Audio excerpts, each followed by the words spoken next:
ನರೇಂದ್ರ ಮೋದಿಯವರು ಅಂದರೆ ದೇಶದ ಸೇವೆ. ಅವರು ಮೊದಲು ಪ್ರಧಾನಿ ಆದಾಗ ನಾನು ಪ್ರಧಾನಮಂತ್ರಿಯಲ್ಲ, ಈ ದೇಶದ ಪ್ರಧಾನ ಸೇವಕ ಎಂದಿದ್ದರು. ಅದರಿಂದಾಗಿ ಬಿಜೆಪಿ ಕಾರ್ಯಕರ್ತರಾದ ನಾವು ಜನರ ಸೇವೆ ಮಾಡುತ್ತಿದ್ದೇವೆ. ಮಹಾನ್ ದೇಶ ಸೇವಕರಾದ ಮೋದಿ ಅವರ 75ನೇ ಜನ್ಮದಿನದ ಈ ಸಂದರ್ಭದಲ್ಲಿ ನಾವು ಬಿಜೆಪಿ ಪಕ್ಷದಿಂದ ಸೇವಾ ಪಾಕ್ಷಿಕ ಕಾರ್ಯಕ್ರಮ ನಡೆಸುತ್ತಿದ್ದೇವೆ ಎಂದು ಹುಬ್ಬಳ್ಳಿ ಧಾರವಾಡ ಪಶ್ಚಿಮ ಕ್ಷೇತ್ರದ ಶಾಸಕ ಅರವಿಂದ್ ಬೆಲ್ಲದ್ ಹೇಳಿದರು. ಅವರು ಕುಮಟಾದ ಭಾರತೀಯ ಜನತಾ ಪಕ್ಷದ ಕಚೇರಿಯಲ್ಲಿ ಕರೆದ ಪತ್ರಿಕಾಗೋಷ್ಠಿಯಲ್ಲಿ ಮಾತನಾಡಿ, ಅಭಿವೃದ್ಧಿ ಕಾರ್ಯ ನಡೆಸದೆ ಕೇವಲ ಭ್ರಷ್ಟಾಚಾರದಲ್ಲಿ ಮುಳುಗಿರುವ ಸಿದ್ದರಾಮಯ್ಯ ನೇತೃತ್ವದ ಕಾಂಗ್ರೆಸ್ ಸರ್ಕಾರ ತನ್ನ ವೈಫಲ್ಯ ಮುಚ್ಚಿಕೊಳ್ಳಲು ಗ್ಯಾರಂಟಿ ಯೋಜನೆಗಳ ದುಡ್ಡು ಉಳಿಸಲು ಬಿಪಿಎಲ್ ಕಾರ್ಡ್ ರದ್ದು ಮಾಡುತ್ತಿದ್ದಾರೆ. ಹೆಲ್ತ್ ಡಿಪಾರ್ಟ್ಮೆಂಟ್ ಸೇರಿದಂತೆ ಸರ್ಕಾರದ ಎಲ್ಲಾ ಇಲಾಖೆಯಲ್ಲಿ ನಡೆಯುವ ಭ್ರಷ್ಟಾಚಾರದ ಬಗ್ಗೆ ಜನರ ಗಮನಕ್ಕೆ ಹೋಗದಂತೆ ಜಾತಿ ಗಣತಿ ಹೆಸರಿನಲ್ಲಿ ಜನರ ಗಮನ ಸೆಳೆಯುವ ಕೆಲಸ ಮಾಡುತ್ತಿದ್ದಾರೆ. ಸಿದ್ದರಾಮಯ್ಯ ಈ ರೀತಿ ಮರೆಮಾಚುವುದರಲ್ಲಿ ನಿಪುಣರು ಎಂದರು. ಶಾಸಕ ದಿನಕರ್ ಶೆಟ್ಟಿ ಮಾತನಾಡಿ, ಈ ಸರ್ಕಾರ ದಿವಾಳಿ ಸರ್ಕಾರ ಎನ್ನುವುದು ನಾವು ಹೇಳಲೇಬೇಕಾಗಿದೆ.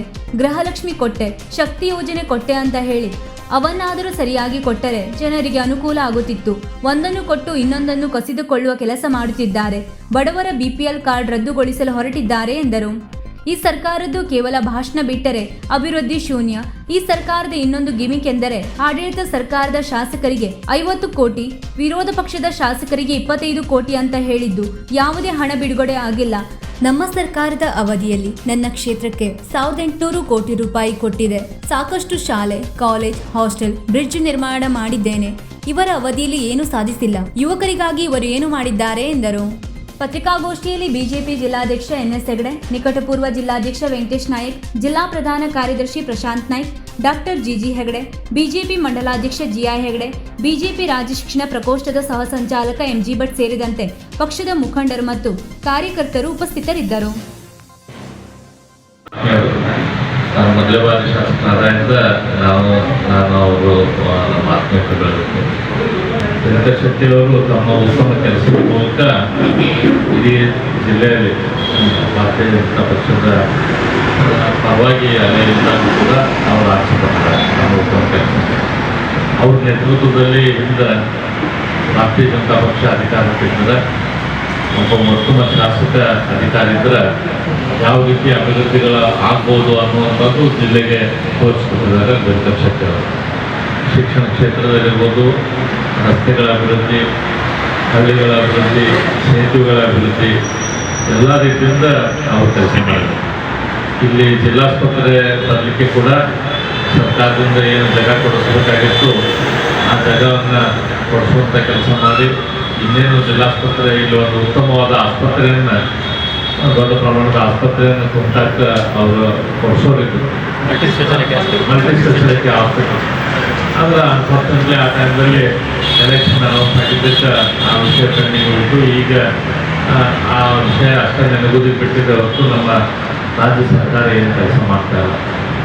ಇವತ್ತು ಕೇವಲ ಧಾರವಾಡ ಜಿಲ್ಲೆಯಲ್ಲಿ ಮಾತ್ರ ಅಲ್ಲ, ಇಡೀ ರಾಜ್ಯದಲ್ಲಿ ರಸ್ತೆಗಳನ್ನು ಮರೆ ಆಗ್ತಾ ಇದೆ. ರಾಜ್ಯದ ಮುಖ್ಯಮಂತ್ರಿಗಳು, ಕಾಂಗ್ರೆಸ್ ಸರ್ಕಾರ ಕೇವಲ ಭ್ರಷ್ಟಾಚಾರದಲ್ಲಿ ನಿರತವಾಗಿದೆ. ಯಾವುದೇ ರೀತಿಯ ಅಭಿವೃದ್ಧಿ ಅನ್ನೋದು ನಮ್ಮ ರಾಜ್ಯದಲ್ಲಿ ಶೂನ್ಯವಾಯಿತು. ಹೊಸ ಟ್ಯಾಕ್ಸ್ಗಳನ್ನು, ದಿನಕ್ಕೊಂದು ಟ್ಯಾಕ್ಸ್, ಹಾಲಿನ ಮೇಲೆ ಟ್ಯಾಕ್ಸು, ನೀರಿನ ಮೇಲೆ ಅಡಿಷನಲ್ ಟ್ಯಾಕ್ಸು, ಪೆಟ್ರೋಲ್ ಮೇಲೆ ಅಡಿಷನಲ್ ಟ್ಯಾಕ್ಸು, ಸರಾಯಿ ಮೇಲೆ ಅಡಿಷನಲ್ ಟ್ಯಾಕ್ಸು, ಸತ್ತವರ ಸರ್ಟಿಫಿಕೇಟಿಗೆ ಅಡಿಷನಲ್ ಟ್ಯಾಕ್ಸು, ಹುಟ್ಟಿದರ ಅಡಿಷನಲ್ ಟ್ಯಾಕ್ಸು. ಈ ರೀತಿ ಎಲ್ಲದಕ್ಕೂ ನನ್ನಲ್ಲೇ ನೋಡೋದಲ್ಲೇ ಎಲ್ಲದಕ್ಕೂ ಟ್ಯಾಕ್ಸ್ ಹಾಕ್ತಿರುವಂಥ ಸರ್ಕಾರ ಅಭಿವೃದ್ಧಿ ಮಾತ್ರ ಯಾವುದೇ ರೀತಿಯಿಂದ ಮಾಡ್ತಾ ಇಲ್ಲ. ಕುಮಟಾ ಮತ್ತು ಹೊನ್ನಾವರ ಮುನ್ಸಿಪಾಲಿಟಿಗೆ ಕಳೆದ 2.5 ವರ್ಷದಿಂದ ಒಂದೇ ಒಂದು ರೂಪಾಯಿ ಅನುದಾನ ಬಂದಿಲ್ಲ. ಈ ರೀತಿ ಪರಿಸ್ಥಿತಿ. ಈ ಸರ್ಕಾರ ಕೇವಲ ಭ್ರಷ್ಟಾಚಾರ ಮಾಡೋದರಲ್ಲಿ, ತಮ್ಮ ಭ್ರಷ್ಟಾಚಾರವನ್ನು ಅದನ್ನು ತೆಗೆದಿಡುವ, ಅದನ್ನು ಜನರ ಕಣ್ಣಿಕರಣದಿಂದ ನೋಡುವಂಥಲ್ಲಿ ಅದರಲ್ಲೇ ತನ್ನ ಶ್ರಮ ವ್ಯಕ್ತ ಮಾಡೋದು. ಇವತ್ತು ಅಭಿವೃದ್ಧಿ ಆಗಿಲ್ಲ, ಒಂದು ದೊಡ್ಡ ಭ್ರಷ್ಟಾಚಾರದ ಹಗರಣಗಳು ದಿನಪ್ರತಿ ಹೊರಬರಾತ ಅಂತೇಳಿ ಆ ವಿಷಯ ಜನರಿಂದ ಮರೆಮಾಚಿಸಬೇಕು, ರಾಜ್ಯದ ಜನರ ಗಮನ ಬೇರೆ ಕಡೆ ಸೆಳೆಯಬೇಕು ಅಂಥೇಳಿ ಇವತ್ತು ಇಡೀ ರಾಜ್ಯದಲ್ಲಿ ಜಾತಿಗಳ ನಡುವ, ಧರ್ಮಗಳ ನಡುವ, ಜನರ ನಡುವ ಬೆಂಕಿ ಹಚ್ಚುವಂಥ ಕೆಲಸ ಸಿದ್ದರಾಮಯ್ಯನವರು ಇವತ್ತು ಜಾತಿ ಗಣತಿ ಮೂಲಕ ಮಾಡ್ತಾರೆ. ಇದರಿಂದ ಅವರು ಸಾಧಿಸುವಂಥದ್ದು ಏನೂ ಇಲ್ಲ. ಆದ್ರೆ ನವೆಂಬರ್ದಲ್ಲಿ ಏನು ಅವ್ರ ಅಧಿಕಾರ ಹೋಗ್ತದೆ ಅಂತ ಏನು ಸುದ್ದಿ ಐತಿ ಆ ವಿಷಯಕ್ಕಾಗಿ ನಮ್ಮ ಸ್ಥಾನ ಭದ್ರ ಮಾಡ್ಕೊಳ್ಳೋ ಸಂಬಂಧ ಇಡೀ ರಾಜ್ಯವನ್ನು ಇವತ್ತು ಒಡೆಯುವಂಥ ಕೆಲಸ ಸಿದ್ದರಾಮಯ್ಯನವರು ಮಾಡ್ತಿದ್ದಾರೆ. ಅದ್ರ ಜೊತೆ ಅವರು ಒಂದು ರೀತಿ ವಿಷಯ ಡೈವರ್ಷನ್ ಮಾಡೋದರಲ್ಲಿ ಎಕ್ಸ್ಪರ್ಟ್ ಸಿದ್ದರಾಮಯ್ಯನವರು.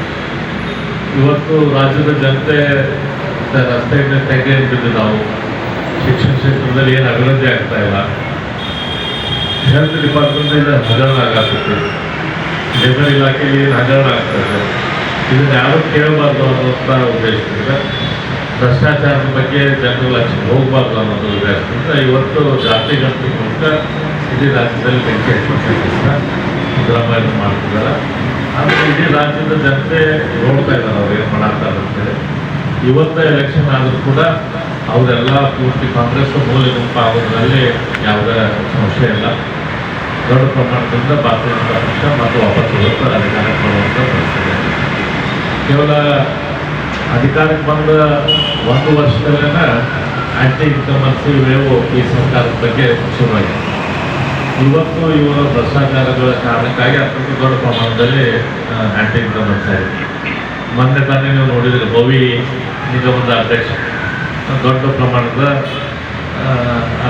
ಕರಪ್ಷನ್ದಲ್ಲಿ ಸಿಕ್ಕಿದ್ದು, ವಿಡಿಯೋ ರೆಕಾರ್ಡಿಂಗ್ದಲ್ಲಿ ಸಿಕ್ಕಿದ್ದು ರಾಜೀನಾಮೆ ಕೊಡಿ.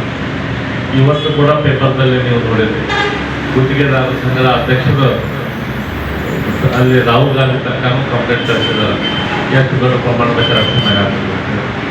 ಇವನ್ನೆಲ್ಲ ಬರೀ ಮಾತುವಂಥ ಕೆಲಸ, ಇವನ್ನೆಲ್ಲ ಕೆಳಗೆ ಹಾಕಬೇಕು, ಚಾಪಿ ಕೆಳಗೆ ಹಾಕಬೇಕು ಅಂತೇಳಿ ಸಿದ್ದರಾಮಯ್ಯನವರು ಕಾಂಗ್ರೆಸ್ನವರು ತಮ್ಮ ಪ್ರಯತ್ನ ಮಾಡ್ತಾರೆ. ವೀಕ್ಷಕ ಮಹಾಪ್ರಭುಗಳೇ, ನಮ್ಮ ಚಾನಲ್ ಅನ್ನು ಸಬ್ಸ್ಕ್ರೈಬ್ ಮಾಡಿ, ಶೇರ್ ಮಾಡಿ, ಪ್ರೋತ್ಸಾಹಿಸಿ.